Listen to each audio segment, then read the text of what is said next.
ବନ୍ଧୁଗଣ, କ'ଣ ଆପଣଙ୍କୁ ବି ଅନୁଭବ ହୁଏ କି ଭଗବାନ ଆପଣଙ୍କୁ କମ୍ ଦେଇଛନ୍ତି ଏବଂ ଅନ୍ୟଙ୍କୁ ଆପଣଙ୍କ ଠାରୁ ବେଶୀ ଦେଇଛନ୍ତି? ଯଦି ତୁମେ ନିଜ ତୁଳନା ଅନ୍ୟ ଲୋକଙ୍କ ସାଥିରେ କରି ଦୁଃଖୀ ହୋଇଯାଉଛ ତ ଏ କାହାଣୀ ଆପଣଙ୍କ ପାଇଁ। ଏବଂ କାହାଣୀଟିକୁ ଶେଷ ପର୍ଯ୍ୟନ୍ତ ଶୁଣନ୍ତୁ।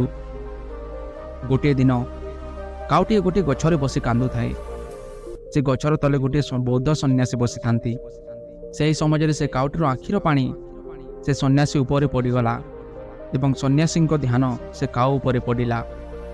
ସେ ସନ୍ନ୍ୟାସୀ ସେ କାଉଟିକୁ ପଚାରିଲେ, କ'ଣ ହେଲା ମିତ୍ର, ତମେ କାନ୍ଦୁଛ କାହିଁ ପାଇଁ? ସେ କାଉ କହିଲା, ହେ ମହାତ୍ମା, ମୁଁ ମୋ ଜୀବନକୁ ନେଇ ଦୁଃଖରେ ଅଛି, କାହିଁକିନା ମୋର ଦେହର ରଙ୍ଗ କଳା ଅଟେ, ମୋର ଶବ୍ଦ ବି ଭୟଙ୍କର ଅଟେ ଏବଂ ଲୋକମାନେ ମୋତେ ଅଶୁଭ କହି ଘୃଣା କରନ୍ତି। ଜଣେ ବି ମୋତେ ଭଲ ପାଏ ନାହିଁ। ଏମିତି ଜୀବନ ଜୀଇଁବାରୁ ମରିଯିବା ଭଲ। ସେ କାଉଟିର କଥା ଶୁଣି ସେ ସନ୍ନ୍ୟାସୀକୁ ଦୟା ଆସିଲା ଏବଂ କହିଲେ, ଶୁଣ ମିତ୍ର, ଦୁଃଖ କର ନାହିଁ ଏବଂ ତମେ କହ କ'ଣ ହେବା ପାଇଁ ଚାହୁଁଛ। ମୁଁ ମୋର ମନର ଶକ୍ତିରୁ ତମ ଇଚ୍ଛାକୁ ପୂରଣ କରିଦେବି। ସେ କଥା ଶୁଣି କାଉ କହିଲା, ହେ ମହାତ୍ମା, ଯଦି ସତରେ ସେମିତି ହେବ ତ ମୋତେ ଗୋଟିଏ ହଂସ ବନାଇ ଦିଅ।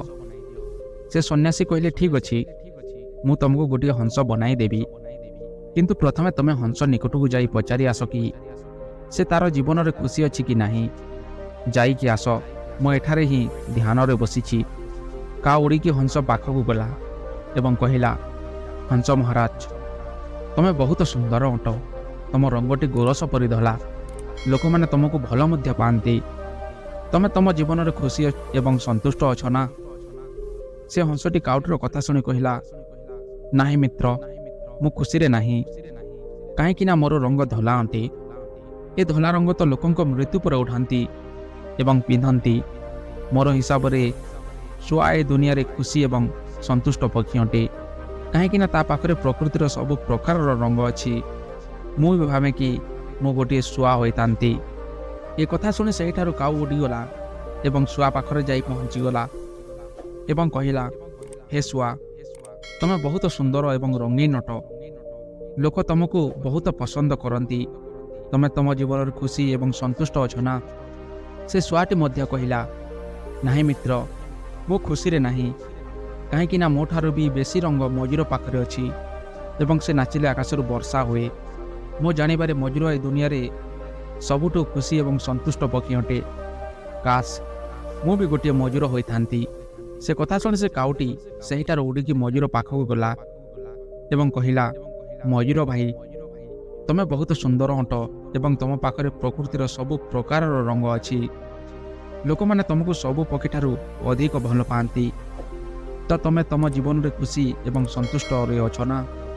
ସେ ମୟୂରଟି କହିଲା, ନାହିଁ ମିତ୍ର, ମୁଁ ବି ଖୁସିରେ ଏବଂ ସନ୍ତୁଷ୍ଟରେ ନାହିଁ, କାହିଁକିନା ମୋର ଏ ସୁନ୍ଦର ପର କିମ୍ବା ରଙ୍ଗ ମୋର ମୃତ୍ୟୁର କାରଣ ଅଟେ। ଯେଉଁ ମଣିଷମାନେ ମୋତେ ଭଲ ପାଆନ୍ତି ସେମାନେ ହିଁ ମୋର ଶିକାର କରନ୍ତି ଏବଂ ମୋର ଦେହରୁ ଏ ରଙ୍ଗୀନ ପରଗୁଡ଼ିକୁ ବାହାର କରନ୍ତି ଏବଂ ତାଙ୍କ ଘର ସଜାନ୍ତି। ମୋର ସୁନ୍ଦରତାର କାରଣରୁ ମୋତେ ଚିଡ଼ିଆଘରରେ ବାନ୍ଧିକି ରଖନ୍ତି। ସେଥିପାଇଁ ମୁଁ ମୋର ଜୀବନରେ ଖୁସି ଏବଂ ସନ୍ତୁଷ୍ଟରେ ନାହିଁ। ସେ କଥା ଶୁଣି ସେ କାଉଟିକୁ ଧକ୍କା ଲାଗିଲା ପରି ଲାଗିଲା ଏବଂ କହିଲା, ଯଦି ତୁମେ ମୟୂର ହୋଇ ତୁମ ଜୀବନରେ ଖୁସିରେ ନାହିଁ ତ ଏ ଦୁନିଆରେ ସବୁଠୁ ଖୁସି ଏବଂ ସନ୍ତୁଷ୍ଟ ପକ୍ଷୀଟି କିଏ? ସେ କଥା ଶୁଣି ମୟୂରଟି କହିଲା, ମୋ ହିସାବରେ ତୁମେ କାଉମାନେ ଏ ଦୁନିଆର ସବୁଠୁ ଖୁସି ଏବଂ ସନ୍ତୁଷ୍ଟ ପକ୍ଷୀ ଅଟ, କାହିଁକିନା ଲୋକମାନେ ତୁମର ଶିକାର କରନ୍ତି ନାହିଁ। କୌଣସି ବି ବ୍ୟକ୍ତି ତୁମକୁ ପିଞ୍ଜରାରେ ବନ୍ଦୀ କରେ ନାହିଁ। ତୁମେ ବିନା ଡରରେ ସବୁଆଡ଼କୁ ଯାଇପାର। ତୁମ ଆଡ଼କୁ କୌଣସି ବି ବିପଦ ଆସେ ନାହିଁ। ମୁଁ ବି ଭାବେ କି ମୁଁ ଗୋଟିଏ କାଉ ହୋଇଥିଲେ ଭଲ ହୋଇଥାନ୍ତା। ସେ କଥା ଶୁଣି କାଉଟି ଉଡ଼ିଗଲା ଏବଂ ସେ ସନ୍ନ୍ୟାସୀ ପାଖରେ ପହଞ୍ଚିଗଲା ଏବଂ କହିଲା, ହେ ମହାତ୍ମା, ମୁଁ ମୋର ଭୁଲକୁ ଜାଣିଗଲି। ମୁଁ ଆଉ ଅନ୍ୟ କିଛି ବନିବାକୁ ଚାହୁଁନାହିଁ। ମୁଁ ଯେମିତି ଅଛି ସେମିତି ଖୁସିରେ ଅଛି। ବନ୍ଧୁଗଣ, ସେ କାଉ ବୋଲି ଆମେ ବି ଆମ ତୁଳନା ଅନ୍ୟ ପାଖରେ କରୁ ଏବଂ ଦୁଃଖୀ ହୋଇଯାଉ। ଆମେ କେବଳ ତାହା ଦେଖିଥାଉ ଯାହା ଆମ ପାଖରେ ନଥାଏ କିନ୍ତୁ ଅନ୍ୟ ପାଖରେ ଥାଏ। କିନ୍ତୁ ଆମେ ଏହା ଦେଖି ନପାରୁ କି ଆମ ପାଖରେ ଯାହା ଥାଏ ତାହା ତ ଅନ୍ୟ ପାଖରେ ବି ନଥାଏ। ସବୁବେଳେ ସ୍ମରଣ ରଖିବ କି ଜୀବନରେ ତୁମକୁ ଲକ୍ଷ ଲକ୍ଷ ଲୋକ ମିଳିବେ। ତାଙ୍କ ପାଖରେ ତୁମଠୁ କିଛି ନା କିଛି ଅଧିକ ଥିବ ଏବଂ ନିଶ୍ଚୟ ଥିବ। ଯଦି ତୁମେ ସବୁ ଲୋକଙ୍କୁ ଦେଖି ନିଜର ତୁଳନା କରିବ ତ ସଦାବେଳେ ଦୁଃଖୀ ଏବଂ ଉଦାସରେ ରହିବ। ସେଥିପାଇଁ ନିଜର ତୁଳନା ଅନ୍ୟକୁ ଦେଖି କର ନାହିଁ। ଯଦି କରିବ ତ ନିଜକୁ ଅନ୍ୟଠୁ ଶ୍ରେଷ୍ଠ ବନାଇବା ପାଇଁ କର। ସାଙ୍ଗମାନେ, ଯଦି ଏ ଭିଡ଼ିଓଟି ଭଲ ଲାଗିଥାଏ ତ ଏ କାହାଣୀକୁ ବହୁତ ମାତ୍ରାରେ ନିଜ ସାଙ୍ଗସାଥୀଙ୍କୁ ସେୟାର କରନ୍ତୁ।